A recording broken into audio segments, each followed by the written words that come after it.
Diabetes হওয়ারও 10-15 বছর আগে বোঝা যায়। রোগ তৈরি হওয়ার আগেও বোঝার জন্য কিছু পরীক্ষা আছে, যেটা করলে আপনি হার্ট অ্যাটাক হবে কিনা 40 বছর আগে বোঝা সম্ভব। যারা ডায়াবেটিসের চিকিৎসা করে, দেখেন একই পদ্ধতি, 6 বেলা চিনি খাওয়ায়, রুগী একটা জীবনে ভালো হয় না। খাবার দিয়ে একটা রুগীর সারা জীবন রুগী হিসেবে পুষতেছে। আপনারা কখনো প্রশ্ন করেছেন যে আচ্ছা আমার চিনি তো বেশি, তাহলে 6 বেলা আরও চিনি খেতে কেন বললো? অথবা ভাতের ভিতরে চিনি আছে কিনা, বা আপনার এখানে 250 গ্রাম ভাতে কত গ্রাম আপনার সুগার থাকে, আপনি কোনোদিন হিসাব করে দেখেছেন? আপনি দেন চ্যাটজিপিটিতে দেন, যেখানে দেন দেখে যাবেন বেড়ে যাবে। এখন তো এটা আর কেউ লুকে রাখতে পারবে না।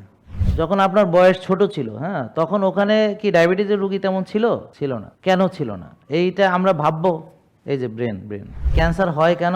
এই যেই কারণে ডায়াবেটিস হয় ঠিক সেই কারণেই ক্যান্সার হয়। অর্থাৎ যেই কারণে ডায়াবেটিস হয় সেই কারণেই ফ্যাটি লিভার হয়, যেই কারণে ডায়াবেটিস হয় সেই কারণেই চোখের রেটিনা ড্যামেজ হয়, যেই কারণে আপনার ব্রেন নষ্ট হয়, যেই কারণে ডায়াবেটিস হয়, যেই কারণে স্ট্রোক করে, যে কারণে প্যারালাইসিস হয়, যে কারণে কিডনি নষ্ট হয়, যে কারণে লিভার নষ্ট হয়, হার্ট অ্যাটাক হয়, মানে 60-70 রকমের রোগের মূল কারণ একটাই, ইনসুলিন রেজিস্ট্যান্স। আসসালামু আলাইকুম, সবাই কেমন আছেন? ভালো আছেন সবাই? মন ভালো, শরীর ভালো? আলহামদুলিল্লাহ। আলহামদুলিল্লাহ, আল্লাহর দরবারে লাখো কোটি শুকরিয়া যে তিনি আমাদেরকে সৃষ্টি করেছেন এবং তিনি আমাদেরকে অত্যন্ত ভালোবাসেন। এবং পবিত্র কোরআনে দেখবেন বলেছেন যে আমি যদি না শেখাতাম তোমরা কি করে শিখতে। তা আলহামদুলিল্লাহ, তিনি আমাদেরকে শেখার সেই ক্ষমতা দান করেছেন, শেখার মতো সেই যোগ্যতা তিনি দান করেছেন। আচ্ছা বলেন তো, মানুষের শ্রেষ্ঠত্ব কিসের জন্যে, কিসের কারণে মানুষকে আশরাফুল মাখলুকাত বলা হয়েছে বলতে পারবেন?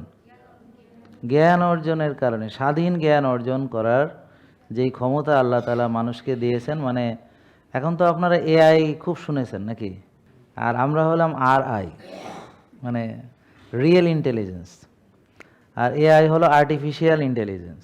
আমাদের যে জ্ঞান আল্লাহ তাআলা দিয়েছেন, এখন যদি আমরা জ্ঞানের ব্যবহার না করি, হ্যাঁ, তাহলে সেটা কি কোনো বুদ্ধিমানের কাজ হবে? আচ্ছা এখন বলেন তো, আপনারা প্রাত্যহিক জীবনে, প্রতিদিনের জীবনে কতটা জ্ঞান ব্যবহার করেন? আপনি প্রতিটা কাজ, একেবারে সকালে দাঁত মাজা থেকে শুরু করে তারপর হচ্ছে একেবারে রাতে ঘুমানো পর্যন্ত যে কাজগুলো প্রতিদিন করেন, ওখানে জ্ঞান ভিত্তিক কী কী করেন বলে আপনাদের ধারণা, বা কখনো ভেবেছেন কি না? তো মানুষ দুইভাবে চলে, একটা হচ্ছে অটোমেটিক সিস্টেম, কি সবাই যা করছে সেও তাই করে, কখনো ভাবে না, প্রশ্ন করে না যে কেন করছে। আর একটা হলো সে জেনে বুঝে করে। যেমন ধরেন আপনারা সয়াবিন তেল খান কেন বলেন তো? বলেন না, উত্তরটা দেন। যারা ফেসবুক ইউটিউবে দেখতেছে বলেন যে সবাই খায়, আমিও খাই। সত্য না কথাটা? কিন্তু এটা কি আমার জন্য ভালো না খারাপ, কখনো কোনো দিন নিজে রিসার্চ গবেষণা করেছেন? আগে তো আপনাদের মতো যারা সাধারণ মানুষ, ডাক্তারদের কথা হচ্ছে আলাদা, তারা বই পুস্তক পড়তে পারে, লিটারেচার পড়তে পারে, বিভিন্ন নতুন আবিষ্কারগুলো সম্পর্কে তারা জানতে পারে। আগে হলো কি সাধারণ মানুষ এগুলো জানতো না। একজন সাধারণ মানুষের পক্ষে এই যে জিনিসগুলো জানা সম্ভবও ছিল না।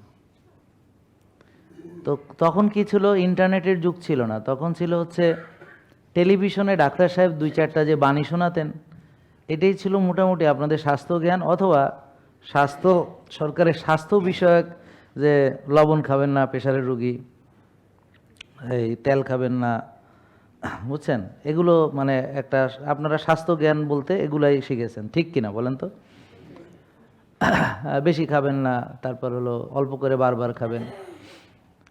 তা এভাবে আপনারা স্বাস্থ্য জ্ঞানটা শিখেছেন। শিখিয়েছে কারা? যারা আপনাদের চিকিৎসক। এখন ধরেন আমি যদি গভর্নমেন্টের কথা বলি, এখন গভর্নমেন্ট চিন্তা করলো জনগণের স্বাস্থ্যের জন্য কিছু বাণী প্রচার করবে, তাহলে কাদের ডাকবে গভর্নমেন্ট? ডাক্তারদের ডাকবে। এখন সে বলবে কি, আমি তো দেশের প্রধানমন্ত্রী, তো কী হয়েছে, আমি তো আর স্বাস্থ্য বুঝি না। তাহলে স্বাস্থ্য বোঝে কে? তারে ডাকেন। তা এখন স্বাস্থ্য কারা বোঝে? ডাক্তাররা বোঝে। এখন ডাক্তাররা যা বলবে সরকার সেভাবেই চলবে। ডাক্তাররা যদি বলে ডাইনে যাও, সরকার ডাইনে যাবে। ডাক্তাররা যদি বলে বায়ে যাও, সরকার বায়ে যাবে। বুঝতে পারছেন? এখন ধরেন আমরা যদি নীতিকে চেঞ্জ করতে চাই, তাহলে কার করতে হবে? ডাক্তারদেরই সেই নীতি করতে হবে। যদি চিকিৎসা বিষয়ক কোনো বিষয় হয় তাহলে ডাক্তারদেরকেই সেটা করতে হবে। সাধারণ ডাক্তারের বাইরে কেউ গিয়ে কোনো চিকিৎসা ব্যবস্থার পরিবর্তন করা সম্ভব নয়। তবে দিন বদলাইছে, দিন বদলাইছে কীরকম? আপনাদের কাছে এখন পাওয়ারফুল টুলস চলে আসছে। জেমিনি আছে, চ্যাট জিপিটি আছে, ক্লড আছে, গুগল চাচা তো আছেনই। চাইলেই আপনারা যে কোনো তথ্য যাচাই বাছাই করতে পারেন। তো যদি তাও না পারেন তাহলে দেখেন, আমরা ওই জ্ঞানের ব্যবহারের কথাগুলো একটু বলি নাকি? যে এই যে প্রেশারের রুগী কবে থেকে বাড়লো, এই যে গ্যাসের রুগী কবে থেকে বেশি, এই যে গ্যাসের ওষুধ আমরা কবে থেকে শুরু করেছি দেখি। আপনাদের স্মরণ যারা গ্যাসের ওষুধ খান দেখি, গ্যাসওয়ালারা যদি একটু হাত তোলেন, মানে মাইন্ড করেন না আবার আমার কথায়। হ্যাঁ, আমি এইভাবে কথা বলি আর কি। হ্যাঁ ভাই, আপনার গ্যাস কবে থেকে? 8-10 বছরের গ্যাস, মাশাআল্লাহ। আপনার গ্যাস ভাই জন্মের পর থেকে? আয় হায়, এটা কেমন কথা? নাকি মানে জ্ঞান হওয়ার পর থেকে? জ্ঞান হওয়ার পর থেকে, আচ্ছা ঠিক আছে। কারণ জন্মের পর থেকে আপনার আম্মারে নিয়ে আসতে হবে এবার। উনি একেবারে কবে থেকে আপনারা গ্যাসের ওষুধের মধ্যে রাখছে? হ্যাঁ, এটা আর কি। হ্যাঁ, ছোট বাচ্চাদেরও গ্যাস নিয়ে ডাক্তারের কাছে দেখায়, পেটের মধ্যে ব্যথা ট্যাথা করে আমাদের কাছে আসে, আমরা ফ্ল্যাকাল ড্রপ ট্রপ দিই ইত্যাদি। হ্যাঁ, আমি তো বহুত রুগী দেখেছি একটু সমস্যা নিয়ে আসছে। তা আমাদের অরিজিনাল পেজটা চেনা খুব জরুরি। তা আপনারা এখানে যারা এসেছেন একটা বই পেয়েছেন না? এই যে বইয়ের পিছনে এখানে লাস্টের যে পৃষ্ঠাটা আছে, এখানে কিউআর কোডগুলো দেখে নেবেন। প্রতারণা থেকে বাঁচতে এইগুলোর বাইরে যাবেন না। আর 09678242404 এই নাম্বারটা লেখা আছে। যে কোনো বিষয় এই নাম্বারে ফোন দিবেন। ওদিন এক বোন বাসায় গেছে, তারে ফোন করছে বিকাশ, যে হ্যাঁ আপনি এত টাকা পেমেন্ট করছেন ওখানে, ভালো কথা, ইত্যাদি ইত্যাদি। আপনার আগে একজন জাল টাকা দিচ্ছে, মানে ওদের একই লাইন আর কি। তো এখন আপনার মানে তা বোন তো বুঝে ফেলছে, বোন সাথে সাথে আমাদের এই নাম্বারে ফোন দিছে। পরে তো বুঝছে যে এটা একটা ঘটনা। আমরা তো নোটিশ টোটিশ, এটা শুধু এখানে না, ইউনিমার্ট অন্যান্য যেখানে আপনি শপিং করতে যান ওরা একটু ফোন দিবে যে আপনার আগে একজন জাল টাকা ধরা পড়ছে। একই ডায়লগ আর কি, বসে বসে। শয়তানি তো আসলে ইবলিস করছিল কি জানেন? হযরত আদম আলাইহিস সালামরে একটা জিনিস খাওয়াইছিল, সেটার নাম জানেন আপনারা? কি কন্দি? হ্যাঁ, তো আল্লাহ তাআলা বলছিল যে তুমি, আল্লাহ কি বলছিল হযরত আদম আলাইহিস সালামকে মনে আছে? কি বলছিল? মানে কি বাংলায় কোন ভাই, আমরা আরবি বুঝি না। এক্সিলেন্ট, মানে গাছের কাছেও যেও না, কয় নাই যে খেও না। হা হা, মানে কাছে, কারণ গেলে পরে যদি খাইয়ে ফেলো। বুঝতে পারছেন? মনে রাখবেন, শয়তানের প্রথম পরীক্ষা হচ্ছে খাবার। তো যখন তারা খাবার খেলেন তখন একে অপরের সামনে কি হলেন? তাদের জান্নাতি পোশাকটা চলে গেল। তারপরে শয়তানের অস্ত্র হচ্ছে উলঙ্গপনা, কাপড় খুলে ফেলানো। বুঝলেন কথা? তো শয়তানের ধোকাগুলো বোঝার চেষ্টা করতে হবে। তো ওই সেই পুরান কায়দাতেই তো সে মোটামুটি খাওয়ায় 80 ভাগ লোক নষ্ট করতেছে, আর ওই দিয়ে বাকি সব কটার চরিত্র নষ্ট করতেছে। ওরা নতুন অস্ত্র আবিষ্কার করারই দরকার নেই, দুইটা আছে, অ্যাটম বোমা মেরে দিলি শেষ। তো পুরান নীতিতেই চলতেছে। এই জন্য ইবলিস যেমন একই পদ্ধতিতে শয়তানি করছে, এরা যারা পাটপার ওদেরও শয়তানি পদ্ধতি একই। তারপর ধরেন যারা ডায়াবেটিসের চিকিৎসা করে, দেখেন একই পদ্ধতি, 6 বেলা চিনি খাওয়ায়, রুগী একটা জীবনে ভালো হয় না। পদ্ধতি কিন্তু একটাই। শয়তানের পদ্ধতিগুলো আলাদা হয় না, একই রকম। সেই খাবার দিয়ে একটা রুগীরে সারা জীবন রুগী হিসেবে পুষতেছে। আপনাদেরকে সয়াবিন তেল খাওয়াচ্ছে। আপনারা কখনো প্রশ্ন করেছেন যে আচ্ছা আমার চিনি তো বেশি, তাহলে 6 বেলা আরও চিনি খেতে কেন বললো? অথবা ভাতের ভিতরে চিনি আছে কি না, বা আপনার এখানে 250 গ্রাম ভাতে কত গ্রাম আপনার সুগার থাকে, আপনি কোনোদিন হিসাব করে দেখেছেন? আপনি দেন চ্যাট জিপিটিতে, দেন যেখানে দেন, দেখে যাবেন বেড়ে যাবে। এখন তো এটা আর কেউ লুকায় রাখতে পারবে না, নাকি বোঝেন নাই? তা আপনারা যদি জ্ঞানকে ব্যবহার না করেন, আড়াই যেটা এটা তো নাই, তো এআইটা ব্যবহার করেন, আর্টিফিশিয়ালটা ব্যবহার করেন, নিজেরটা তো ব্যবহার করেন নাই, না করে তো এত বড় রুগী হয়েছেন। তাহলে এখন মাইনসে যেটা বানাইছে, আল্লাহ যেটা দিছে এটারও তো শেষ, সয়াবিন তেল দিয়ে ডুবায় নষ্ট করে ফেলছে।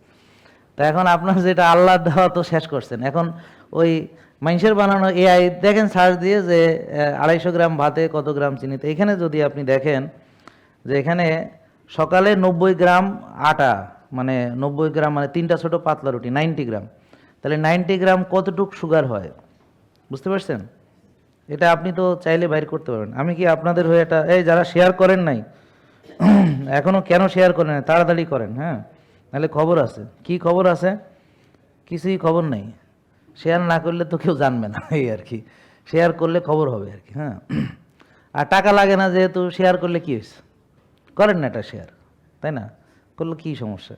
তাহলে আমি একটা সার্চ দিই যে 90 গ্রাম 90 গ্রাম আপনাদের লিখে, মানে 90 গ্রাম রুটি, হ্যাঁ, চিনি কত, নাকি সহজ প্রশ্ন, হ্যাঁ। এই যে আমি একটা সার্চ দিলাম আপনাদের হয়ে, তো বলতেছে 90 গ্রাম রুটি, তাইলে এখানে মোট কার্বোহাইড্রেট 40-45 গ্রাম আর কি। 10-11 চা চামচ চিনির, হ্যাঁ, যদি চিনি সমপরিমাণ কার্বোহাইড্রেট হিসেবে তুলনা করেন তাইলে 1 চা চামচ চিনি মানে 4 গ্রাম, মানে 10 চা চামচ চিনি সমান। ভাই 10 চামচ চিনি খাইছেন সকালবেলায়? ডায়াবেটিস রোগী? ও ভাই মাথা ঠিক আছে ভাই? ভাই আমার মনে হয় ভুল হইতে পারে, আপনারাও দেখেন পরে সার্চ দিয়া কি বলে, বুঝেন নাই? যে 90 গ্রাম আটা রুটিতে কতটুক চিনি আছে। তাহলে 4 গ্রাম করে কয়টা কিউব আছে? এই তোমরা স্মার্টটা একটু সার্চ দাও না, তবে মোবাইল আবার যেন শব্দ হয় না। দেখো কত আছে। আমাকে আজকে পুষ্টিরা কোথায়? পুষ্টিরা আসো তোমরা? কত বলো তো? এই যে 90 গ্রাম রুটিতে কতটুক চিনি থাকে বাইর করো না তোমরা।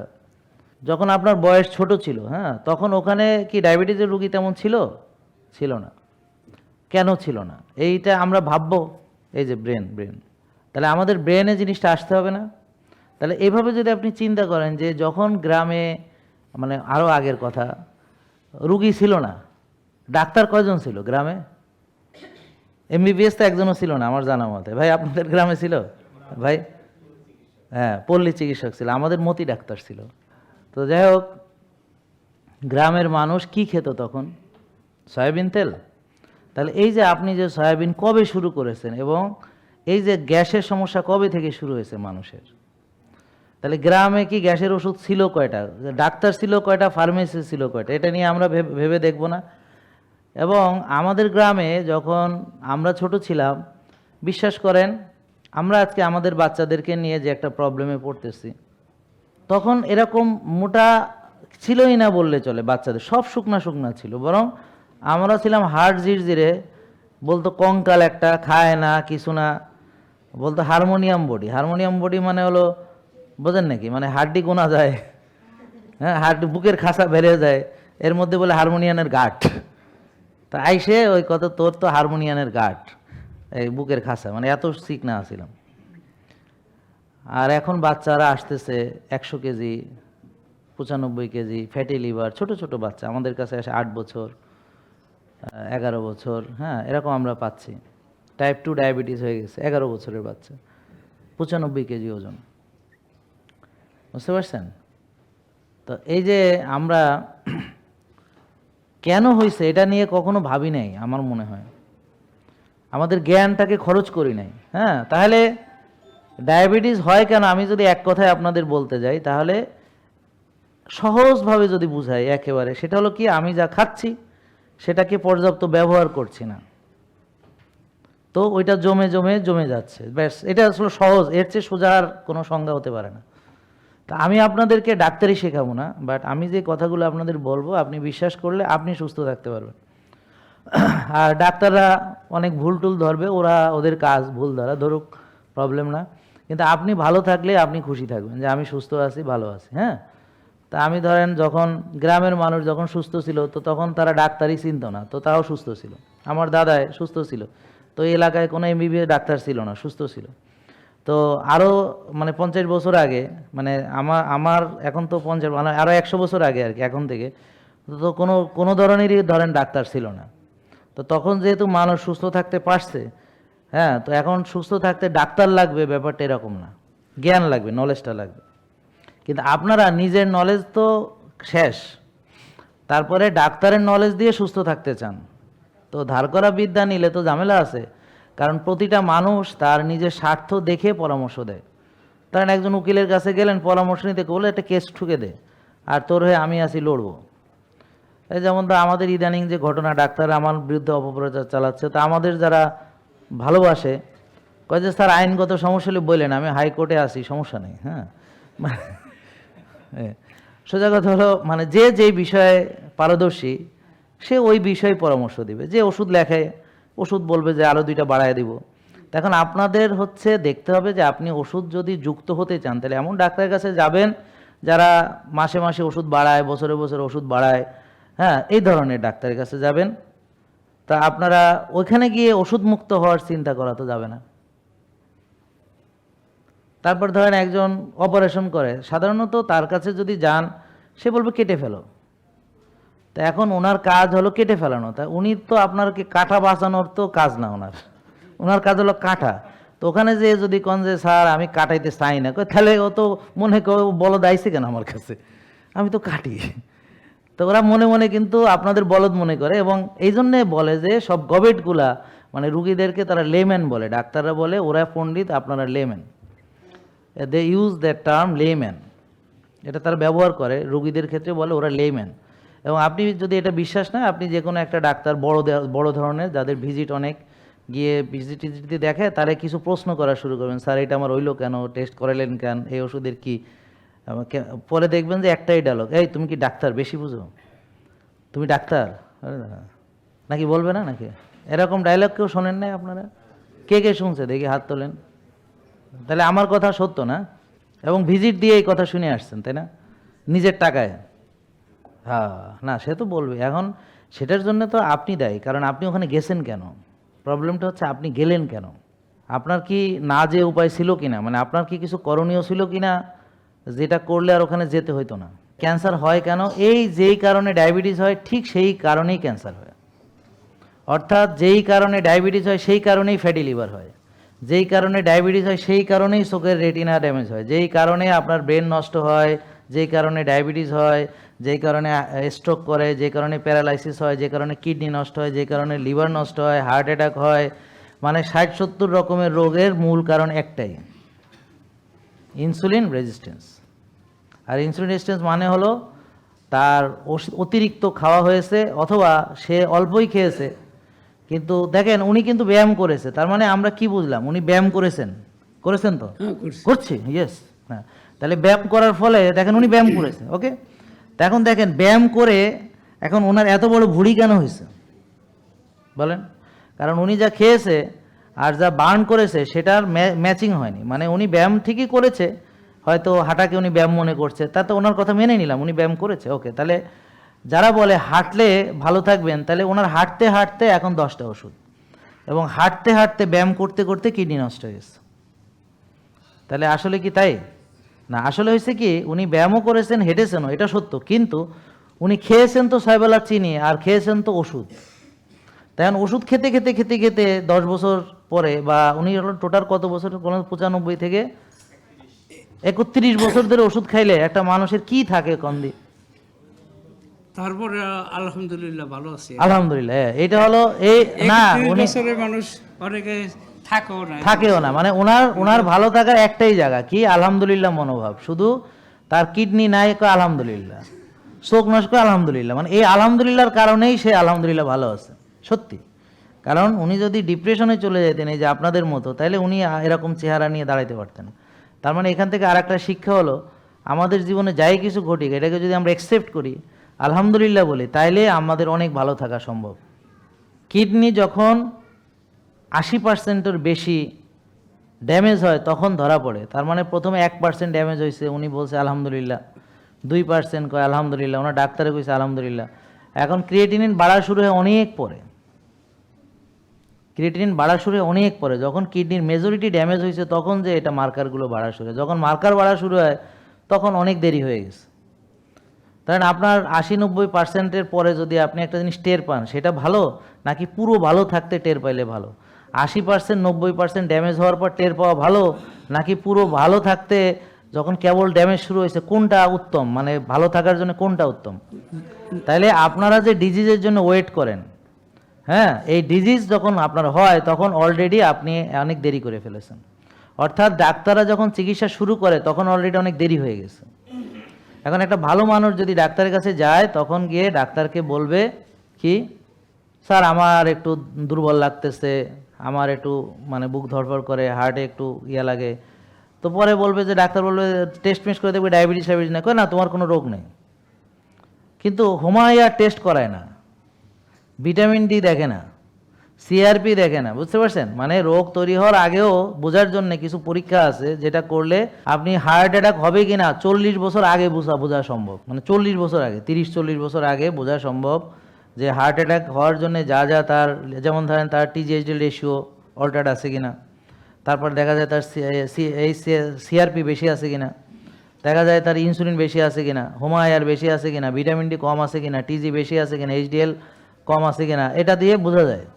তো ডায়াবেটিস হওয়ারও 10-15 বছর আগে বোঝা যায়, বুঝলেন?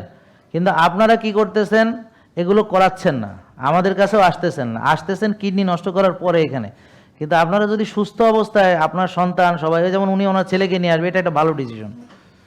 আপনারা মেয়েকে নিয়ে আসছেন, এটা একটা ভালো ডিসিশন। হ্যাঁ, তারপর আপনারা মা স্ত্রীকে নিয়ে আসছেন, এটা একটা ভালো ডিসিশন। তা এইটা যদি আপনারা বুঝতেন তাহলে আপনারা রুগী হবেন না, ইনশাল্লাহ রুগী হবেন না, অ্যাপার্টমেন্টেও আছে। রুগী হবেন না। যেমন এই যে ভাই উনি এখানে বসে আছেন, উনি ইন্ডিয়া গেছেন, ওনার মাসে 1 লাখ টাকার মতো ওষুধ লাগতো। এই যে ভাই এখানে বসে আছে, 1 লাখ টাকার মতো ওষুধ লাগতো ওনার মাসে। তা এখন ওনার তো সেই টাকাগুলো এখন উনি খরচ করতে পারেন না, এখন তো টাকাগুলো সব রয়ে গেছে, ওষুধ 1 টাকারও লাগে না এখন। আমাদের ফলো করে সব ওষুধ মুক্ত। জেকে লাইফস্টাইল লিমিটেড, ওষুধ মুক্ত সুস্থ জীবন।